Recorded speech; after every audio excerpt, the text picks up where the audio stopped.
नमस्कार विद्यार्थी मित्रांनो, आपल्या आम्ही फार्मासिस्ट युट्यूब वाहिनीवरती तुमचं पुन्हा एकदा स्वागत. आणि आजचा हा व्हिडिओ विशेष आहे, कारण आजच्या या व्हिडिओमध्ये bachelor of pharmacy B pharm आणि pharm D, doctor of pharmacy pharm D यांचं फर्स्ट इयर जे ऍडमिशन असतं 12वी सायन्स नंतर, त्यासाठी तुम्हाला सीईटी सेलच्या वेबसाईटवरती जो फॉर्म भरायचा आहे त्याचं फॉर्म भरण्याची जी प्रोसेस आहे त्या संदर्भातला डेमो दाखवणार आहेत आपल्याला.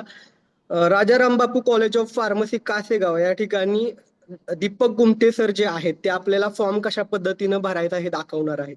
आणि सरांची वेगळी ओळख करून द्यायची गरज नाही, कारण मागच्या 2 वर्षापासून सर आपल्याला ऍडमिशन प्रोसेस बाबत योग्य पद्धतीनं मार्गदर्शन देखील करून दाखवत आहेत. आणि सांगायला अतिशय आनंद होतो की 2014 पासून मी बघतोय Rajaram Bapu college of pharmacy Kasegaon, ज्यावेळेस माझं स्वतःचं बी फार्म ऍडमिशनची प्रोसेस होती त्यावेळी या कॉलेजने मला खूप सहकार्य केलेलं एफसी सेंटरने.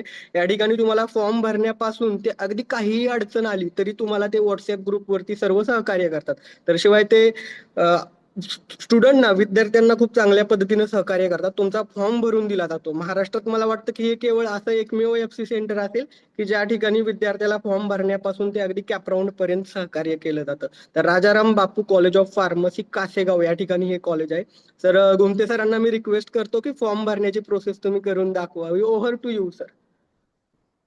धन्यवाद करले सर. दरवर्षीप्रमाणे आपण आज पुन्हा एकत्र येत आहोत आपल्या प्रवेश प्रक्रिया मार्गदर्शनाच्या सेशनसाठी. मी आता माझी स्क्रीन शेअर करेन आणि सुरुवातीपासून बी फार्मसी फर्स्ट इयर ची जी प्रवेश प्रक्रिया आहे त्याच्यासाठी आपल्याला कशा पद्धतीनं फॉर्म भरायचा आहे ते मी तुम्हाला सांगेन. माझी स्क्रीन दिसते ना? हा हो सर, स्क्रीन दिसते. तर मित्रांनो, आपल्याला बी फार्मसी फर्स्ट इयरच्या प्रवेश प्रक्रियेचा अर्ज भरण्यासाठी सर्वप्रथम जायचं आहे महासीईटीच्या वेबसाईटवर, महासीईटी.org. त्यानंतर हे वेब पेज ओपन होईल. त्यानंतर ह्या इथे तुम्हाला कॅप असा ऑप्शन दिसेल, सेंट्रलाइज्ड ऍडमिशन प्रोसेस. त्याच्यामध्ये पहिला ऑप्शन आहे 2025-26. त्याच्यावर क्लिक करायचं आहे आपल्याला.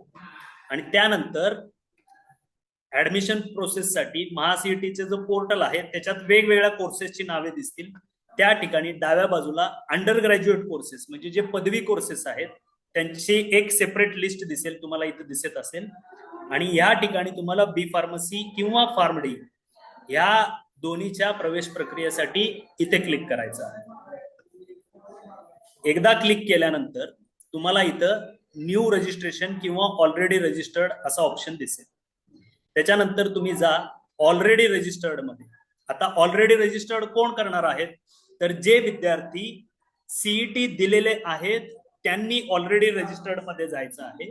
आणि ऑलरेडी रजिस्टर्ड मध्ये का ऑलरेडी रजिस्टर्ड का?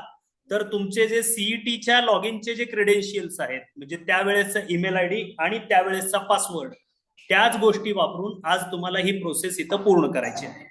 आणि जे विद्यार्थी फक्त नीट दिलेले आहेत आणि सीईटी दिलेली नाहीये त्यांनी न्यू रजिस्ट्रेशन मध्ये जाऊन प्रोसेस पूर्ण करायची आहे. आपली महाराष्ट्रातले मेजर विद्यार्थी हे सीईटी अपियर करतात, त्यामुळे आपल्याला ऑलरेडी रजिस्टर्ड मधूनच जाणं गरजेचं आहे.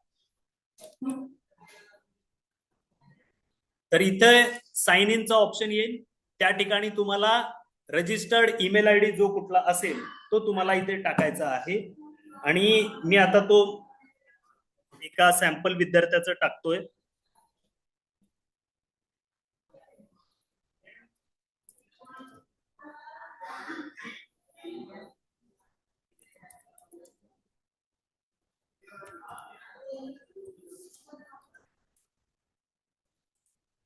सर आपली प्रोसेस चालू आहे. मीनवाईल दरम्यान मी काही क्वेश्चन पण विचारतो त्या प्रोसेसमध्ये, म्हणजे विद्यार्थ्यांचे डाऊट क्लिअर होतील. चालेल चालेल चालेल. आपल्याकडे 2 पर्याय असतात, ई स्क्रुटिनी आणि फिजिकल स्क्रुटिनी. तर कोणता पर्याय अधिक सुलभ राहील असं तुम्हाला वाटतं? जे विद्यार्थी टेक्निकली साऊंड आहेत त्यांनी ऑनलाईन जरी केलं, ई स्क्रुटिनी मध्ये जरी गेलं तरी चालेल. पण त्याचा एक तोटा काय होतो, त्याच्यात ग्रीव्हन्सेस जो असतात, म्हणजे तुमच्या फॉर्म मध्ये जर काय त्रुटी असेल तर ते तुम्हाला कळणार आहे तुमच्या लॉग इन मधून किंवा तुमच्या टेक्स्ट मेसेज मधून, आणि त्यावर विद्यार्थ्यांना नजर ठेवावी लागेल. या उलट जर तुम्ही फिजिकल स्क्रुटिनी जर निवडली तर तुम्हाला काय करायचंय, जवळचं जे कुठलं स्क्रुटिनी सेंटर असेल त्या ठिकाणी जाऊन फिजिकली तिथले ऑफिसर्स तुमचे डॉक्युमेंट व्हेरिफिकेशन करतील, फॉर्म भरतील आणि फॉर्म कन्फर्म करतील, आणि जी काय त्रुटी असेल ती तुम्हाला समक्ष लगेचच कळेल आणि त्याच्यामुळे तुमचा वेळ वाया जाणार नाही. म्हणून माझ्या दृष्टीनं फिजिकल स्क्रुटिनी हा जास्त चांगला ऑप्शन असेल. अर्थात ई स्क्रुटिनी चुकीचं आहे किंवा फार धोकादायक आहे असं नाही, फक्त ई स्क्रुटिनीच्या बाबतीत विद्यार्थ्याला फार विजिलंट राहावं लागेल.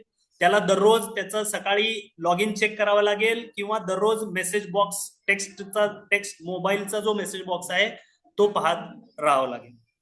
ठीक आहे, तर आता लॉग इन झालेलो आहोत आपण, आणि लॉग इन झाल्यानंतर या ठिकाणी तुम्हाला सेंट्रलाइज्ड ऍडमिशन प्रोसेस हा ऑप्शन दिसेल, त्याच्यावर तुम्ही क्लिक करा.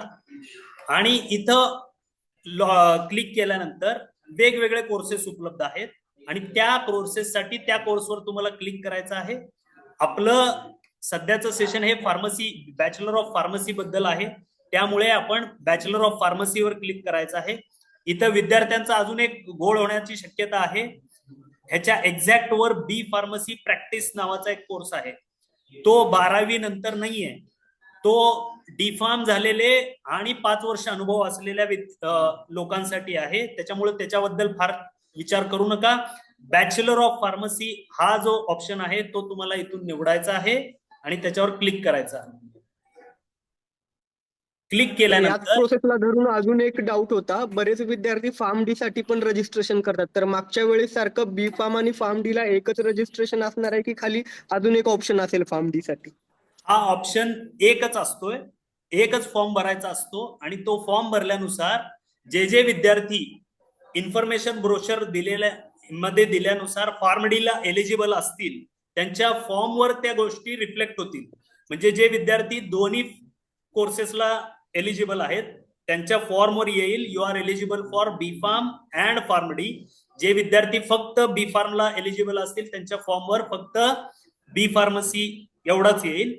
आणि जे विद्यार्थी एलिजिबल असतील त्यांना ऑप्शन फॉर्म भरताना, म्हणजे कॅपराऊंड 1, कॅपराऊंड 2, कॅपराऊंड 3 जी याच्यानंतरची प्रोसेस आहे, त्यावेळेस त्या विद्यार्थ्यांना फार्म डीचा ऑप्शन चूज करावा लागेल. Okay sir, thank you sir. तर आता आपण पुन्हा रजिस्ट्रेशन प्रोसेस कडे येऊया. इथं पहिला प्रश्न विचारलाय, have you appeared for MHT CET? इथं CET येस करा आणि त्यानंतर तुम्हाला CET चे डिटेल्स विचारले जातील. इथं तुमचा CETचा ऍप्लिकेशन नंबर टाकायचा आहे. CETचा सगळे काढ बाहेर. जन्मतारीख 31 इयर तू काढ ना.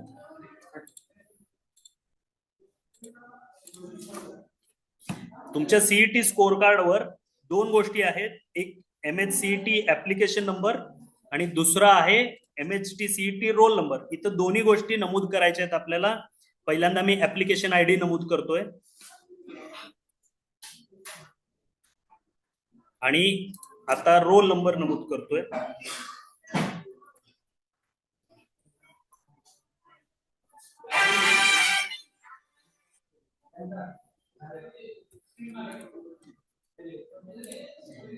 आणि तुमची CETच्या याच्यानुसार जो काय तुम्ही डेट ऑफ बर्थ टाकलेली होती ती तुम्हाला इथे नमूद करायची आहे. ह्या तिन्ही गोष्टी भरल्यानंतर तुम्हाला चेक CET डिटेल्स वर क्लिक करायचं आहे आणि तुमचं नाव, तुमचं फिजिक्स केमिस्ट्री बायोलॉजी किंवा फिजिक्स केमिस्ट्री मॅथ्स किंवा दोन्ही असतील तर दोन्ही, ह्याचं इंडिव्हिज्युअल पर्सेंटाईल आणि PCBचं पर्सेंटाईल हे तुम्हाला दिसेल. आणि हे क्लिक एकदा हे, आणि याच्यात चुकायची शक्यता 0 आहे, कारण तुम्ही ज्या पोर्टलवर फॉर्म भरलाय त्याच पोर्टलवर तुम्ही एक्झाम दिलेली आहे, त्याच पोर्टलवर तुमचं रिझल्ट डिक्लेअर झालेला आहे आणि त्याच पोर्टलवर आता तुम्ही पुढची प्रोसेस करताय. त्याच्यामुळे ह्या सगळ्या गोष्टी एकमेकांशी लिंक्ड आहेत आणि याच्यात चूक होण्याची शक्यता ही 0 आहे. एकदा व्हेरीफाय केल्यानंतर इथे तुम्हाला चेकबॉक्स आहे, I have read all important instructions, त्याच्यावर चेक केलं की तुम्हाला सेव्ह अँड प्रोसीड करायचं आहे, मग तुम्ही पुढच्या ठिकाणी जा. आता इथे तुमचे पर्सनल डिटेल्स आहेत. हे डिटेल्स तुम्ही तुमच्या सीईटीचा फॉर्म भरताना भरलेले आहेत. सीईटीचा फॉर्म भरताना भरलेले आहेत, म्हणजे ते 12वीच्या रिझल्टच्या आधी भरलेले आहेत. आणि इथं कॅन्डिडेट्स फुल नेम काय येते, as appeared on HSC marksheet. HSC मार्कशीटवर ज्या पद्धतीनं आहे त्या पद्धतीनं तुम्हाला हे पाहिजे. म्हणजे HSC मार्कशीटवर तुमचं सरनेम पहिल्यांदा असेल तर इथं तुम्हाला तुमचं सरनेम पहिल्यांदा घ्यावं लागेल.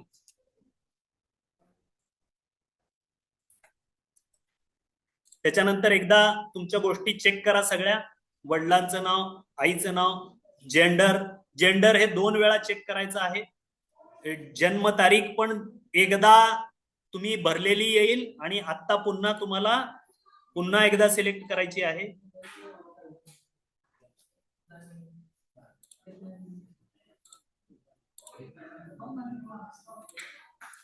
त्याच्यानंतर तुमचा धर्म कुठला आहे तो इथे सिलेक्ट करायचा आहे.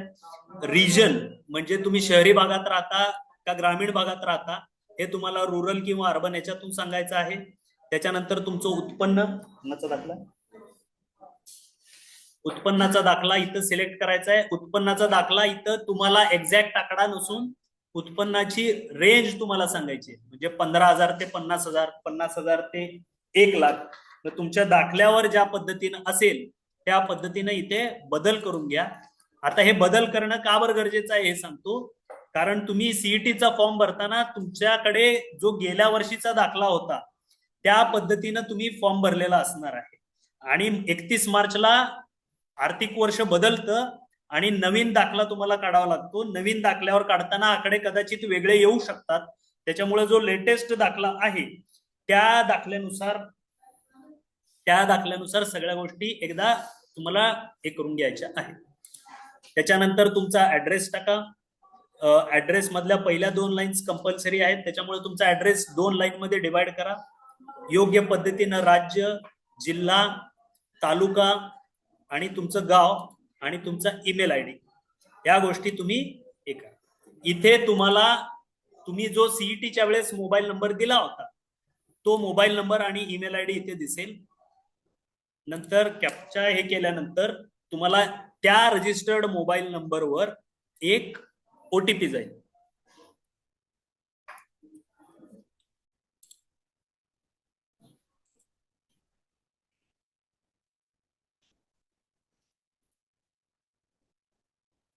इथे आता एक विद्यार्थ्यांना काही सूचना द्यायच्या आहेत मला, की बऱ्याच जणांकडे 2 किंवा 3 वेगवेगळे मोबाईल नंबर असतात. तर जो मोबाईल नंबर तुम्ही सीईटी किंवा महत्वाच्या कामांना देता त्याची व्हॅलिडिटी ऑन असावी. अदरवाईज पुन्हा बऱ्याच तुम्हाला गोष्टींसाठी या नंबरवरती मेसेजेस येणार आहेत.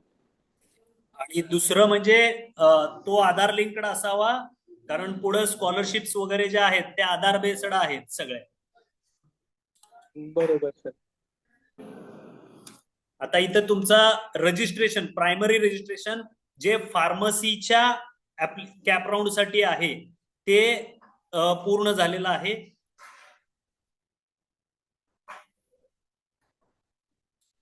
आणि आता आपण ऍक्च्युअल ऍप्लिकेशन फॉर्म भरायला सुरुवात करूया. मग आशिष सरांनी ज्याचा उल्लेख केला होता की डॉक्युमेंट व्हेरिफिकेशनच्या 2 पद्धती आहेत, एक फिजिकल स्क्रुटिनी आणि एक ई स्क्रुटिनी. फिजिकल स्क्रुटिनी मध्ये तुम्हाला एखाद्या सेंटरला जायचं आहे आणि तिथं पूर्ण प्रोसेस पूर्ण करायची आहे डॉक्युमेंट व्हेरिफिकेशनची. ई स्क्रुटिनी म्हणजे तुम्ही घर बसल्या हा फॉर्म भरू शकता आणि ऑनलाईन पद्धतीने स्क्रुटिनी सेंटर्स असतील ते व्हेरीफाय करतील आणि ऑनलाईन पद्धतीनेच तुम्हाला त्रुटी सांगतील किंवा फॉर्म कन्फर्म करतील. तर आपण फिजिकल स्क्रुटिनी बद्दल मध्ये सिलेक्ट करतोय आणि पुढे जातोय. त्याच्यानंतर तुम्ही ज्या एक रिक्वेस्ट आहे, आपल्या भागातील जे विद्यार्थी असतील, शिराळा त्याशिवाय वाळवा तालुका किंवा भागातले विद्यार्थी, तर आपल्या एफसी सेंटर बद्दल थोडी माहिती दिली तर भागातले विद्यार्थी येऊन ह्या ज्या प्रोसेस आहेत आपल्या ठिकाणी ज्या सुविधा दिल्या जातात, फॉर्म भरणं, डॉक्युमेंट व्हेरिफिकेशन, याचा त्यांना लाभ होईल. ठीक आहे. आमचं Rajaram Bapu college of pharmacy कासेगावचं स्क्रुटिनी सेंटर हे कासेगाव मध्ये आहे, जे की कराड पासून कोल्हापूरला जाताना हायवेवरच आहे, 25 किलोमीटरवर. आणि शिराळा असेल किंवा कराड किंवा इस्लामपूरच्या साईडला वाळव्यापर्यंत आणि कोल्हापूरच्या साईडला येलूर येडेनिपाणीपर्यंत दुसरं कुठलंही स्क्रुटिनी सेंटर नाहीये. त्यामुळे अशा विद्यार्थ्यांनी Rajaram Bapu college of pharmacy Kasegaon, जे पुणे बेंगलोर हायवेवर कासेगाव मध्ये आहे, तिथे भेट द्यावी. आणि फॉर्म भरण्याची इथं पूर्ण सोय उपलब्ध आहे. त्याच पद्धतीने प्रवेश प्रक्रियेबद्दल तुम्हाला इथं मार्गदर्शन पण करण्यात येईल. इथे आपण स्क्रुटिनी सेंटर सिलेक्ट करत आहोत. सांगली जिल्हा निवडायचा आहे. मग त्या जिल्ह्यात अवेलेबल असलेले स्क्रुटिनी सेंटरची लिस्ट येईल. मग तुम्हाला जो हवा आहे तो स्क्रुटिनी सेंटर निवडा तुम्ही, आणि पुढे येईल कुठल्या दिवशी तुम्हाला तो निवडायचा आहे, जायचा आहे. इथं वेगवेगळ्या तारखा येतात. आज आता आपण आजची तारीख निवडू, आणि तिथं टाइम स्लॉट येतात व्ह्यू स्लॉट्स केल्यानंतर. म्हणजे 10 ते 11 तुम्ही जाणार आहात की 11 ते 12 जाणार आहात, तो स्लॉट तुम्हाला बुक करायचा आहे. जो कुठला अवेलेबल असेल त्याच्यातला सर्वात पहिला स्लॉट तुम्ही निवडलेलं कधीही चांगलं राहील. आता आपण स्लॉट बुक केलेला आहे. आता डाव्या बाजूला तुम्हाला होमच्या खाली fill or edit application form दिसेल. त्यावर क्लिक केल्यानंतर पहिली गोष्ट येईल ते म्हणजे टाईप ऑफ कॅन्डिडेचर, म्हणजे विद्यार्थी कुठल्या प्रकारचा आहे. ABCDE अशा वेगवेगळ्या प्रकारचे विद्यार्थी असू शकतात, जे विद्यार्थ्याच्या 10वी किंवा 12वीच्या बेसिसवर असतात. महाराष्ट्रातले जे सध्या MHT CET दिलेले विद्यार्थी आहेत त्यातले माझ्या अंदाजानुसार, माझ्याकडे कुठलेही स्टॅटिस्टिक नाही, पण जो माझा वर्षानुवर्षाचा अनुभव आहे इथल्या, साधारण 90% विद्यार्थी हे टाईप ए चे असतात. तर टाईप ए म्हणजे काय? ज्या विद्यार्थ्यांचं 10वी आणि 12वी दोन्ही महाराष्ट्रातून झालेलं आहे, आणि ज्या विद्यार्थ्याकडे महाराष्ट्रातलं डोमिसाईल सर्टिफिकेट आहे किंवा तो विद्यार्थी महाराष्ट्रात जन्मला आहे. म्हणजे ह्या 3 गोष्टी, 10वी महाराष्ट्रात, 12वी महाराष्ट्रात आणि डोमिसाईल सर्टिफिकेट महाराष्ट्रातलं, ह्या 3 गोष्टी जर असतील तर विद्यार्थी टाईप ए मध्ये बसतो. या तिन्ही पैकी जर कुठली नसेल तर मात्र तुम्हाला ह्या गोष्टींसाठी हे नियम वाचायला पाहिजेत की काय आहे. आता एक मोठा पॉप्युलेशन हा टाईप ए चा असतो, त्याच्यामुळे मी बाकीच्यांची चर्चा करत नाही.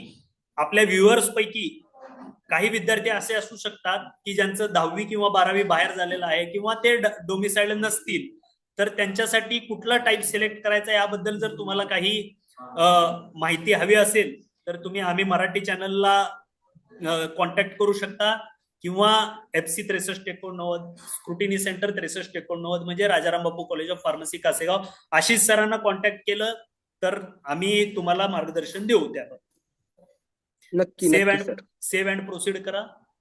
त्यानंतर आता विद्यार्थ्याचे काही डॉक्युमेंट्स इथे सिलेक्ट करायचे आहेत. टाईप ए साठीचं प्रूफ आहे, त्याच्यासाठी 3 पद्धतीचे डॉक्युमेंट्स लागतात. 3 पैकी कुठलंही चालतं. 3 लागतात हे चुकीचं आहे. 3 पैकी कुठलंही असलं तरी चालेल. एक म्हणजे जन्माचा दाखला, ज्याच्यात तुम्ही महाराष्ट्रात जन्मलेला असायला पाहिजे.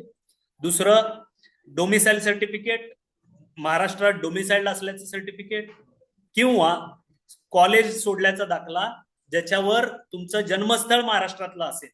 या 3 पैकी कुठलंही डॉक्युमेंट तुम्ही सिलेक्ट करू शकता. या विद्यार्थ्याचं डोमिसाईल सर्टिफिकेट आपल्याकडे उपलब्ध आहे म्हणून मी इथे डोमिसाईल सर्टिफिकेट सिलेक्ट करतो. त्यानंतर 10वी ज्या जिल्ह्यातून पास झालेला आहे विद्यार्थी, त्या जिल्ह्याचं इथं सिलेक्ट करायचं आहे. 10वी कुठल्या जिल्ह्यातून, 10वी पास झाल्याचा जिल्हा इथे सिलेक्ट करा. त्याच्यानंतर पुढे आहे उमेदवाराने 12वी उत्तीर्ण केलेला जिल्हा निवडा. HSC तो पण आहे सातारा. त्यानंतर 12वीचा तालुका निवडायचा आहे. आता हे कशासाठी गरजेचं आहे? इथं खाली तुम्हाला दिसेल होम युनिव्हर्सिटी. काही जागा या होम युनिव्हर्सिटीला राखीव असतात आणि काही जागा या अदर दॅन होम युनिव्हर्सिटीला राखीव असतात. 12वी कुठल्या जिल्ह्यातून झालेली आहे यावरून विद्यार्थ्याची होम युनिव्हर्सिटी किंवा ठरणार आहे. त्याच्यानंतर विद्यार्थ्याची इथं कॅटेगरी निवडायची आहे जी त्याच्या जातीवर अवलंबून असेल. इथे तुम्हाला open, SC, ST, DT, विजे, NT 1, 2, 3 ज्याला आपण NT B, C, D असंही म्हणतो, त्यानंतर ओबीसी, त्यानंतर एसबीसी आणि एसईबीसी. एसईबीसी म्हणजे socially and economically backward class. ज्या अगदी स्पष्टतेसाठी बोलायचं झालं तर मराठा आरक्षण जे आहे, मराठा विद्यार्थी जे आहेत त्यांनी एसईबीसी हा विषय कॅटेगरी निवडावी. एसईबीसी कॅटेगरी ही निवडायची आहे. ओबीसी निवडलं तर त्या पद्धतीनं तिथे डॉक्युमेंट्स लागतील. एसईबीसी निवडलं तर त्या पद्धतीने डॉक्युमेंट्स लागतील. एसबीसी निवडलं तर त्या पद्धतीने लागेल. ओपन निवडला आणि तुमचं उत्पन्न जर 8 लाखाच्या आत असेल तर तुम्हाला ईडब्ल्यूएस म्हणजे इकॉनॉमिकली वीकर सेक्शन, म्हणजे ज्या जातीतले विद्यार्थ्यांना कुठल्याही कास्ट सर्टिफिकेट म्हणजे जातीच्या आधारावर आरक्षण मिळत नाही, अशा विद्यार्थ्यांसाठी 10% आरक्षणाची सोय केलेली आहे, ती म्हणजे ईडब्ल्यूएस. त्याच्या जर काही विद्यार्थी जर ईडब्ल्यूएस असतील म्हणजे त्यांना जाती आधारित कुठलंही आरक्षण मिळत नाही पण त्यांचं उत्पन्न 8 लाखाच्या आत आहे, त्या विद्यार्थ्यांनी इथं ईडब्ल्यूएस सिलेक्ट करून त्या पद्धतीनं फॉर्म भरायचा आहे.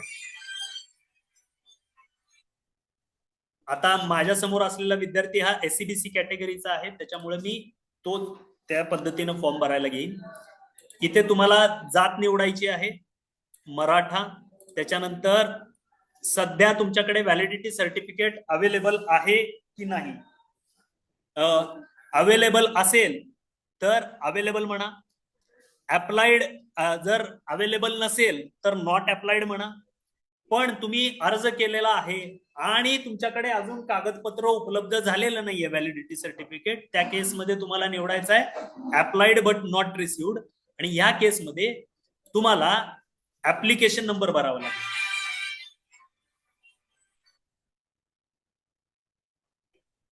त्या टोकनवर हे सगळे डिटेल्स असतात, त्याच्यानुसार ते फॉर्म भरा तुम्ही. सर, एका मुद्द्याला मला माहिती हवी होती, म्हणजे बऱ्याच विचारा ना. विद्यार्थ्यांना डाऊट असतो. तर काय झालेलं आहे, मराठा आरक्षण मागच्या वर्षीपासून लागू झालेलं आहे आणि बऱ्याच जणांच्याकडे एसईबीसी चे कास्ट व्हॅलिडिटी नसते. तर शासनाकडून जशी मागच्या वर्षी त्यांना काही मुदत दिलेली 6 महिने किंवा डेडलाईन एप्रिल दिलेली, तशी यावर्षी पण काही मुदत मिळू शकते का? तर हा अजून शासनाचा तरी तसं काही निर्णयाचा जी भाग आर झाला. आलेला नाहीये, तसं काहीही अजून मुदत वेगळी आलेली नाहीये. पण सध्या जे टाइम शेड्यूल डिक्लेअर झालेलं आहे सीईटी सेल कडून, त्याच्यानुसार ह्या विद्यार्थ्यांना 21 जुलै पर्यंत सध्या तरी मुदत आहे डॉक्युमेंट्स अपलोड. आणखीन एक दुसरा याला जोडून मुद्दा, सर्वांसाठी ऑल कॅटेगरीसाठी, जर तुमच्याकडे तुमच्या कॅटेगरी रिलेटेड एखादं ओरिजिनल डॉक्युमेंट नाहीये आणि ते विद्यार्थी जर ते ओरिजिनल कागदपत्र ग्रीव्हियन्स पिरियड पर्यंत देऊ नाही शकले तर त्यावरती थोडं मार्गदर्शन करा, कशी प्रोसेस होते, काय असतं. मी गेल्या वर्षीच्या अनुभवावरून सांगतो, जे विद्यार्थी ग्रीवान्स पर्यंत, ग्रीवान्स पिरियड जो असतो यावर्षी तो 21 जुलै पर्यंत आहे, इथपर्यंत जर त्यांनी सबमिट करू शकले नाहीत आणि पण त्यांनी टोकन जोडलेला असेल तर तुम्हाला दुसऱ्या राऊंडच्या शेवटच्या रिपोर्टिंग डेट पर्यंत गेल्या वर्षी त्यांनी मुदत दिलेली होती आपल्याला. Okay sir. हा, पण ही मुदत ही फक्त ज्यांनी रजिस्ट्रेशन करताना टोकन जोडलेला असेल त्यांच्यासाठीच असणार आहे.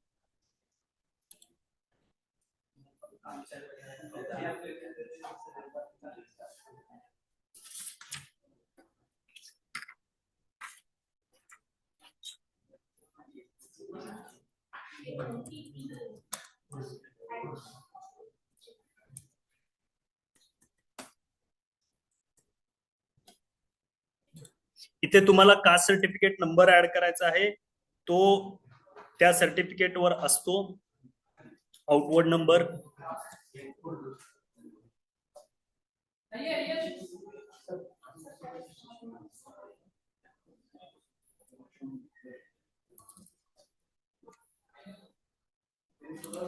त्यानंतर नॉन क्रिमिलियर तुमच्याकडे अवेलेबल आहे का नाही ते तुम्हाला निवडायचं आहे.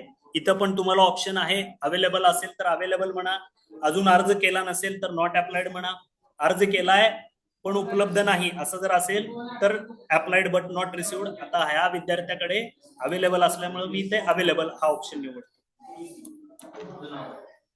सेव्ह अँड प्रोसीड केल्यानंतर पर्सन्स विथ डिसेबिलिटी म्हणजे अपंग किंवा दिव्यांग प्रकार निवडायचा आहे.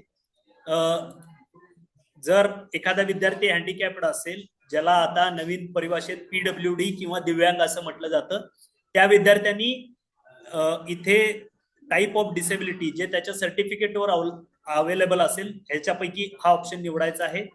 त्याच्यानंतर विद्यार्थ्याचे पालक जर आर्म्ड फोर्सेस मध्ये असतील म्हणजे आर्मी नेव्ही किंवा एअरफोर्स, तर त्यांना काही आरक्षण अवेलेबल आहेत तर ते इथं विद्यार्थ्याला निवडायचे आहेत.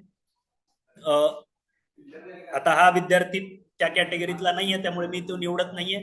त्यानंतर ज्या विद्यार्थ्यांचे उत्पन्न 8 लाखाच्या आत आहेत त्यांना TFWS म्हणजे ट्युशन फी वेवर स्कीम, ज्याला मराठीत शिक्षण शुल्क माफी योजना असं म्हटलं जातं, 5% जागा प्रत्येक महाविद्यालयात राखीव असतात. त्या जागांसाठी जर अर्ज करायचा असेल तर इथं येस करावा लागेल आणि डॉक्युमेंट लिस्ट मध्ये त्याला अजून एक डॉक्युमेंट ऍड करावा लागेल, तो म्हणजे त्याच्या उत्पन्नाचा दाखला. महाराष्ट्र शासनानं अनाथ विद्यार्थ्यांसाठी पण रिझर्वेशन लागू केलेलं आहे. जर विद्यार्थी अनाथ असेल तर त्याला तहसीलदार कार्यालयातून तसं सर्टिफिकेट घ्यावं लागेल आणि इथं यस करून त्याला ते आरक्षणाचा लाभ घेता येईल. त्याच्यानंतर अजून एक ऑप्शन आहे इथं मायनॉरिटी डिटेल्स म्हणजे अल्पसंख्याक प्रवर्ग. आता माझ्या समोरचा विद्यार्थी अल्पसंख्याक मध्ये मोडत नाही, पण काही विद्यार्थी असे असू शकतात की जे अल्पसंख्याक वर्गात मोडतात. आता 2 प्रकारे अल्पसंख्याक वर्ग ठरवला जातो, एक म्हणजे भाषिक अल्पसंख्याक आणि दुसरं म्हणजे धार्मिक अल्पसंख्याक. ज्या विद्यार्थ्यांची मातृभाषा ही मराठी सोडून इतर कुठलीही असेल महाराष्ट्रात, मराठी सोडून इतर कुठलीही मातृभाषा ज्याचा उल्लेख त्याच्या LC वर असायला पाहिजे, अशा विद्यार्थ्यांचा लिंग्विस्टिक मायनॉरिटी मध्ये समावेश होईल म्हणजे भाषिक मायनॉरिटी अल्पसंख्याक. आणि ज्या विद्यार्थ्यांचा धर्म हा हिंदू सोडून इतर कुठलाही असेल, हिंदू व्यतिरिक्त इतर कुठलाही धर्म असेल, ते विद्यार्थी धार्मिक अल्पसंख्याक वर्गात मोडतात. आता येस करून बघूया आपण. इथं त्यांनी ते दोन्ही ऑप्शन विचारलेले आहेत, तुम्ही लिंग्विस्टिक आहात का रिलिजियस मायनॉरिटी आहे. म्हणजे हा वरचा जो आहे ज्यांची मातृभाषा ही मराठी सोडून इतर आहे त्यांनी इथं क्लिक करायचं आहे. ज्यांचा धर्म हिंदू सोडून कुठला असेल त्यांनी इथं क्लिक करायचं आहे. आता माझ्या समोरचा विद्यार्थी जो आहे त्याला हे ऍप्लिकेबल नाही, त्याच्यामुळे मी नो करतोय आणि सेव्ह करतो. आता इथे तुमचे येतील क्वालिफिकेशन डिटेल्स म्हणजे जिथं तुमचं 10वीचे मार्क्स आणि 12वीचे मार्क्स ह्याचा उल्लेख करायचा आहे. इथं सुरुवातीला 10वीचं बोर्डचं डिटेल्स घ्यायचं आहे. ह्या विद्यार्थ्याचा बोर्ड आहे महाराष्ट्र स्टेट बोर्ड. बाकीचे भारतात अवेलेबल असलेले सगळे ऑप्शन्स या ड्रॉपडाऊन मध्ये तुम्हाला मिळतील. आपल्या व्ह्युअर्स पैकी काही विद्यार्थी हे म्हणजे बऱ्यापैकी मोठ्या संख्या अशी असते की जे CBSE मधून झालेले असतात, त्यांनी ऑल इंडिया बोर्ड्स मधलं central board of secondary education select करायचं आहे. माझ्या समोरचा विद्यार्थी हा महाराष्ट्र स्टेट बोर्डचा आहे, त्याच्यामुळे मी हे सिलेक्ट करतो. त्याच्यानंतर तुम्हाला इथे त्याचं 10वीचं उत्तीर्ण झाल्याचं वर्ष निवडायचं आहे. हे त्या मार्कशीट वर दिसेल तुम्हाला, ते निवडा आणि 10वीचा सीट नंबर इथे ऍड करा.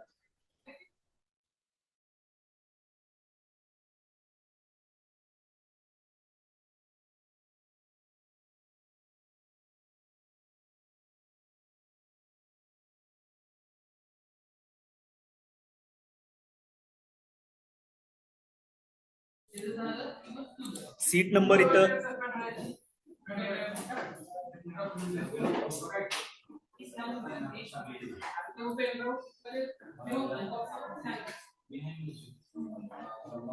त्यानंतर 12वीचे इथं विद्यार्थी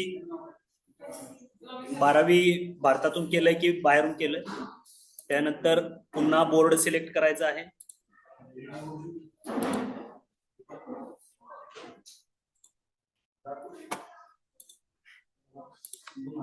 त्यानंतर 12वीचं उत्तीर्ण झाल्याचं वर्ष ते तुमच्या इथं मार्कशीटवर मिळेल. 12वीचा सीट नंबर,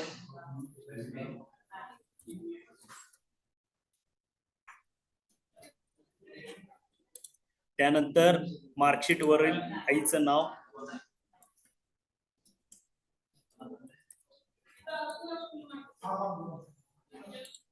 त्याच्यानंतर 12वीच्या मार्कशीटवर असल्याप्रमाणे विद्यार्थ्याचं नाव,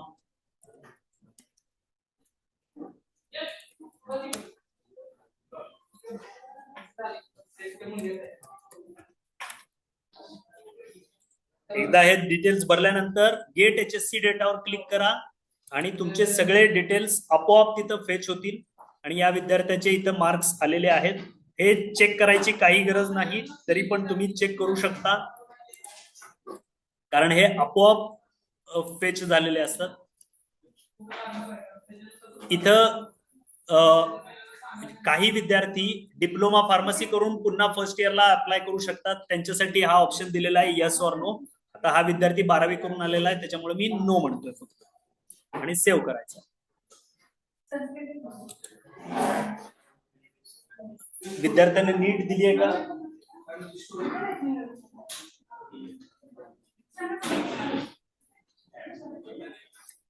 दिली असेल तर यस म्हणून सिलेक्ट करा, नसेल तर नो म्हणून सिलेक्ट करा. आणि इथे नीटचे डिटेल्स तुम्हाला भरायचे.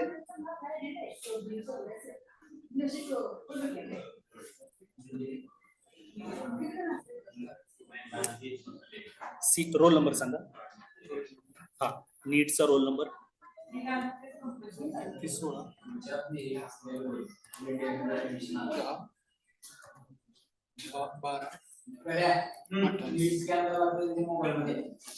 जन्म तारीख 31/12.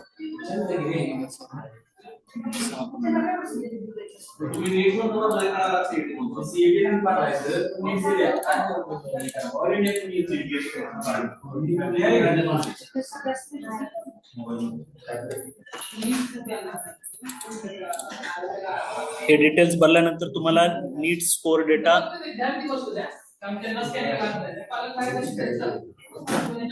एकदा व्हेरीफाय करा, सेव्ह अँड प्रोसीड.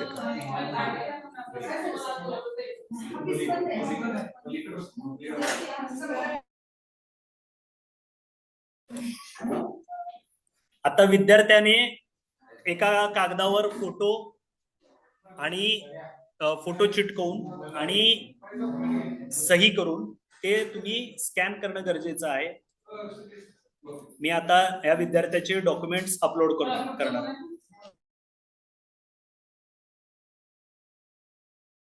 सर, पुढची जी काही प्रोसेस असणार आहे ना राहिलेली, ती पण थोडक्यात आता लगेच तुम्ही सांगून द्या. नेक्स्ट राहिलेल्या स्टेप्स काय आहेत?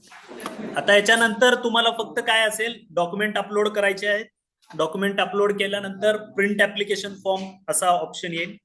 त्याच्यातून तुम्हाला प्रिंट घ्यायची आहे आणि ती प्रिंट घेऊन FC centre, sorry scrutiny centre, ज्याला आता स्क्रुटिनी सेंटर असं म्हटलं जातं, तिथं तुमचे ओरिजिनल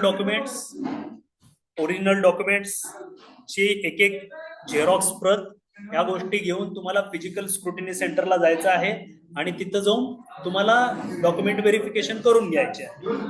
अशी ही प्रोसेस पूर्ण चालत स्क्रुटिनी असेल तर जायची गरज नाहीये, ते ऑनलाईन स्क्रुटिनी असेल तर तुम्हाला कुठेही जायची गरज नाहीये. फक्त डॉक्युमेंट अपलोड करा आणि फॉर्म प्रिंट करून ठेवा आणि नंतर तुमच्या लॉग इन, दररोज सकाळी उठून लॉग इन चेक करा. रात्री झोपायच्या आधी एकदा लॉग इन चेक करा, म्हणजे मधल्या दिवसभरात कधी तर त्याच्यावर काय त्रुटी आली आहे का, किंवा फॉर्म तुमचा कन्फर्म झालाय का, त्रुटी आली आहे. टेक्स्ट मेसेजद्वारे सुद्धा अशा गोष्टी ह्या दिल्या जातात. मला वाटतं आणि आता CET सेल व्हॉट्सअप वरती पण त्या सगळ्या डिटेल्स पाठवतं मे बी. माहित नाही, आता मला कळेल. या विद्यार्थ्याच्या नंबरवर जर काय आलं तर बघेल.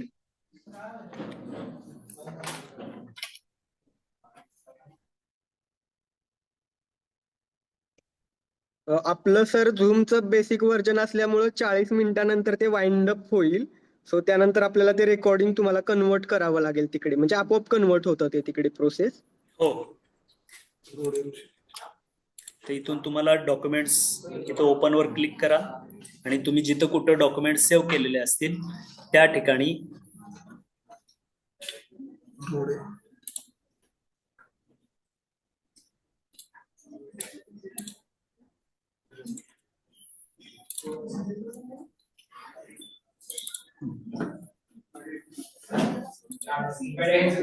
फोटो हा अपलोड करून घ्या. त्यानंतर सिग्नेचर अपलोड करून घ्या.